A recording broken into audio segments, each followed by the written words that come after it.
impose les mains. Alléluia. Parce que la parole, elle est puissante. La parole est puissante. Amen.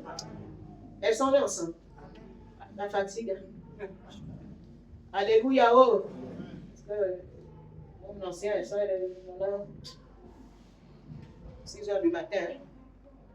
Alléluia. Oh. Ça va aller. Le Seigneur est fidèle. Amen.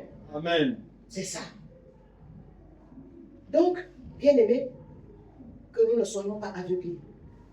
Nous ne devons pas également être aveuglés sur le péché dans la nation. Amen. Amen. Ce qui est péché, l'Église doit appeler ça péché. Dans la nation. Ce qui se fait dans la nation et que c'est un péché, l'Église doit appeler ça péché. Alléluia. Amen. L'Église doit condamner ça. L'Église ne doit pas. Non. Non. L'Église doit condamner. L'Église doit être comme Jean-Baptiste. Alléluia. Oh. Amen. Amen. Hein? Amen. On est ensemble. Amen. Qu'est-ce que Jean-Baptiste a dit à Hérode? Assassin. Alléluia. Oh. Assassin. Tu as la femme de ton frère. L'Église. L'Église ne doit pas seulement que prier. L'Église aussi doit dénoncer quand c'est pas bon. Parce qu'après, le monde dit, mais l'Église fait quoi? Le monde dit, mais l'Église dit quoi? Mais les pasteurs disent quoi? C'est comme si les pasteurs ne cautionnent. Non, parce que et je bénis le Seigneur parce que lorsqu'il y a souvent des choses bizarres dans la nation, l'Église aussi se lève. Amen. Amen. L'Église se lève, l'Église parle, l'Église montre la vérité. Amen. Amen. Même si maintenant les gens n'écoutent pas, la nation n'écoute pas, mais au moins l'Église est exemptée du péché de la nation. Alléluia. Amen. Yes.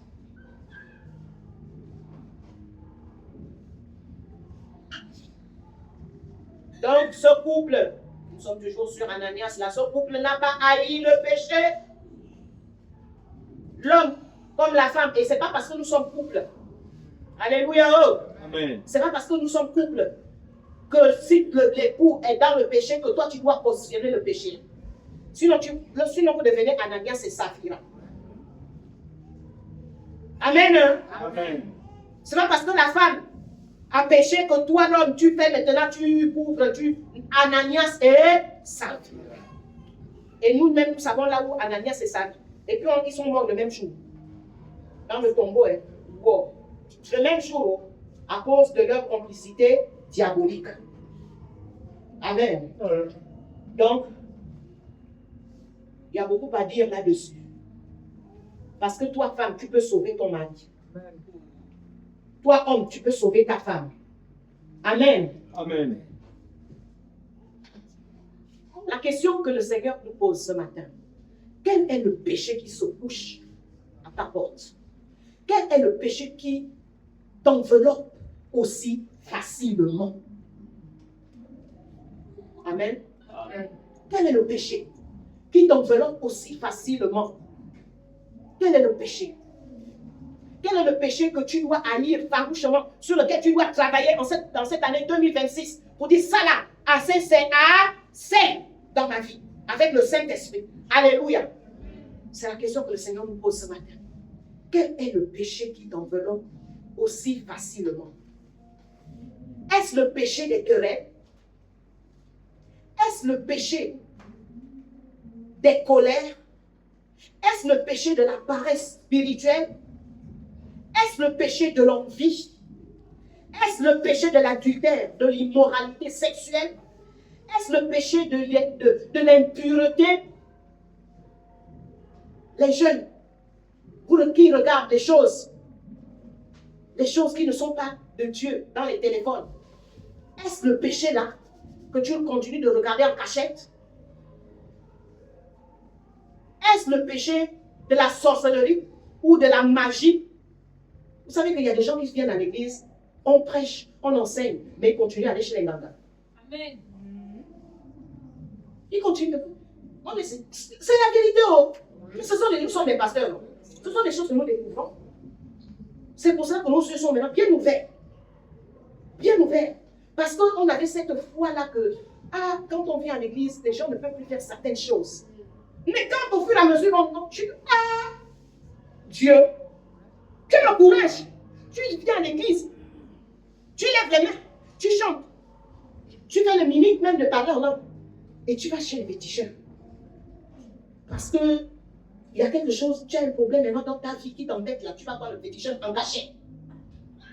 En cachet. Et puis maintenant, quand tu as été frappé là-bas. Quand tu as été frappé là-bas, maintenant tu viens maintenant avouer que non, j'étais là-bas. Parce que je souffrais trop. Même si je souffre trop, maman, je ne peux pas aller au... Alléluia. Je ne peux pas aller chez le diable. Je ne peux pas retourner chez le diable. Même si je souffre trop, s'il faut mourir, je vais mourir. Au moins, je sais que les anges viendront me prendre. Alléluia. Amen. Pas que les démons viennent me prendre. Après avoir connu Dieu, après avoir connu la parole, après avoir entendu la parole, je me retrouve chez les féticheurs. Oh! Non. Alléluia. Ou bien j'ai des choses sous le lit. Sous le lit. Si tu es dans ce cas, bien-aimé, viens voir tes pasteurs. Alléluia. Oh. On est ensemble. Amen. Viens voir tes pasteurs. Parce qu'on ne va jamais te livrer. Je le dis souvent sur cette estrade. Il y a beaucoup de problèmes de péché que nous avons réglés ici. Mais vous n'avez jamais su que tel était dans le péché, que tel est tombé, tel a forniqué, tel est allé vers ci, tel a... Vous n'avez jamais entendu ça ici. Vous n'avez jamais entendu. Ni même avec quelqu'un que... On va parler avec quelqu'un. Oh, tu vois non. Là, tu vois là. La soeur qui est là. Elle était comme ça. Elle a fait ça. Vous-même, vous savez que ceux qui ont déjà fait des années ici, vous savez qu'on ne fait pas les choses comme ça ici. Nous ne sommes pas des pasteurs congosseurs ou congosseurs. Alléluia. Amen. Parce que quand tu caches le péché, le diable va toujours te réclamer sur ce péché-là. Amen. Il va toujours te réclamer sur ce péché. Mais quand tu viens te confier, tu viens parler, c'est une manière de te dépouiller. Et c'est une manière de faire prendre, comment dire, que ce péché-là perde sa force en toi. Alléluia. Amen. Parce qu'avant, les gens avaient peur. Les gens avaient peur. C'est vrai, il y a des églises où on peut, la brebis ou le fidèle est venu se confier au pasteur. Après, on retrouve ça maintenant au marché, à Montbouette, en Kébo, là-bas, à Timichos, à Ngoche, et tout et tout. Je sais que ce sont des réalités. Mais il n'y a pas ça ici. Vous savez ça. Alléluia. Amen. Donc il ne faut pas te battre avec le péché seul. Il ne faut pas te battre avec un péché seul que tu ne peux plus. Non, viens confesser, viens, on va prier, on va porter. Alléluia. Amen. Et le Seigneur va te délivrer. Le Seigneur va te délivrer. Il n'y a pas d'amen. Hein? Amen. C'est bien. C'est une bonne parole. Alléluia. C'est ça. Alléluia. Oh? Amen. C'est ça. Les jeunes, beaucoup de jeunes qui triment les parents. Si tu ne peux pas dire à papa, si tu peux dire, viens dire au pasteur Ghislain et au pasteur Muriel. Alléluia. Amen. Ne va pas aussi te cacher que chez le pasteur Ghislain.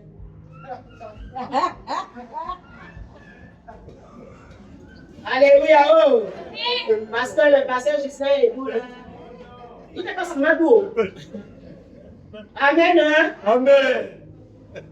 Mais c'est comme ça dans la famille. Les enfants font quoi? Quand papa, bonjour, maman, je m'en vais chez maman. Ou bien si c'est papa, je m'en vais chez papa. Alléluia. Amen. Mais quand papa et maman sont comme ça, là, comme nous, dans l'éducation de nos enfants, mais tu vas aller chez qui? Tu sais que si tu vas chez lui, c'est la même chose que comme si tu venais chez toi. Alléluia. Amen. Pour ton bien. Amen. Amen. Pour ton bien, pour notre bien. Et c'est comme ça que Dieu est avec nous. Alléluia. Amen. Donc, il ne faut pas avoir peur. Il ne faut pas avoir peur. Bien aimé, les choses que nous prêchons ici, là, les choses que nous prêchons ici, ce sont des choses qui se vivent dans l'assemblée. Ce sont des choses qui se vivent dans l'assemblée. Donc ne dites pas que, vraiment, ne croyez pas que c'est des petits messages. Ce n'est pas des petits messages.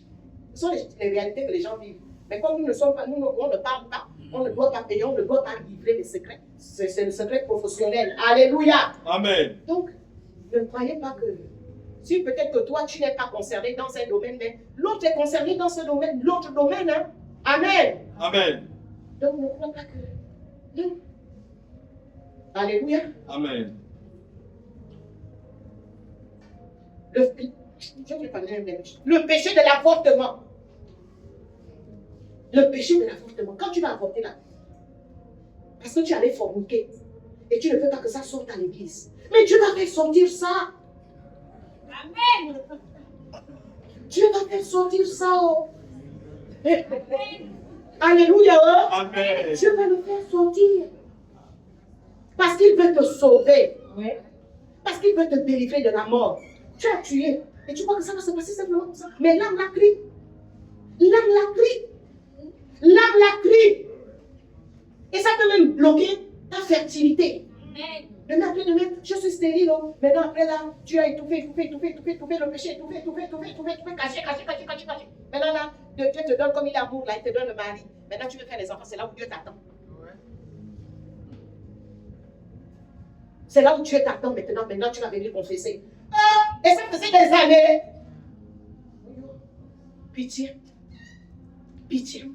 Ce sont des réalités que nous rencontrons. Alléluia. Amen. Donc le péché est mauvais. Le péché, le diable te montre qu'il est sucré. Mais il est mauvais. Alléluia. Amen. Et je me souviens même des témoignages. Les gens, les femmes là qui ont beaucoup avorté. Il y a une femme de Dieu qui est allée que le Seigneur a ravi. Elle a trouvé les enfants là-bas. Il n'y a pas eu repentance. Quand tu as avorté, il faut te repentir. Même quand tu viens dans le Seigneur. Alléluia. Amen. Tu dois demander pardon au Seigneur pour tous ces enfants-là que tu as tués. Et le Seigneur va te pardonner. Sincèrement. Alléluia. Amen. Et si l'enfant rentre à nouveau parce que tu allais forniquer, il ne faut pas avoir honte. Alléluia. Oh. Amen. Il faut porter l'enfant là. Amen. Amen. Peut-être Dieu va même changer l'histoire. Ton histoire, peut-être que Dieu va même te relever même par cet enfant. Amen. Vous ne vous souvenez pas de l'histoire de David? David a péché dans la plaie. Il était aveuglé. Il avait été aveuglé par le péché. Quand le prophète Nathan est venu le voir, le prophète Nathan a parlé par parabole. David dit que un homme comme ça doit mourir. Qui connaît l'histoire? Amen. Un homme comme ça, le prophète, il parle. Un homme comme ça doit mourir. David, le roi David était aveuglé sur son propre péché. Le prophète a dit que cet homme-là s'est doué. Alléluia. Le prophète Nathan dit que l'homme-là qui doit mourir, c'est toi. L'aveuglement est tombé. Comme David était un homme selon le cœur de Dieu. Il était un homme humble. Il a pleuré, il a crié, il a dit, j'ai péché contre l'Éternel. Alléluia. Amen. Il a pleuré son péché. Et quand nous lisons certains psaumes là, je pense le psaume 51, où il pleure, oh, ne me retire pas ta présence. Alléluia. Ne me retire pas ton esprit. David, il s'est réellement repenti. Il a réellement pleuré contre ce péché-là. Il a envoyé le mari d'autrui au front. Il a envoyé Uri au front. Et il savait que Uri n'était pas un homme de guerre. Parce qu'il avait déjà commis l'adultère avec la pauvre femme d'Uri qui était belle. Très belle. Hein? Après, le pauvre Uri est allé mourir. Il est mort. Mais qui l'a tué? C'est David. Et il a camouflage. Il ne faut pas camoufler le péché. Alléluia. Parce que quand tu camoufles le péché, là, Dieu te voit. Dieu te voit. Dieu a parlé à son prophète. Il est venu. Il a parlé. Voilà David qui était déjà aveuglé dans son péché. Dit, l'homme là doit mourir. Il doit mourir. Et c'est toi qui dois mourir. Maintenant, il était là, comme les enfants disent. Il s'est repenti. Alléluia. Amen. Et Dieu lui a pardonné. Amen. Amen. Mais il faut savoir que le péché a des conséquences. Dieu lui avait pardonné.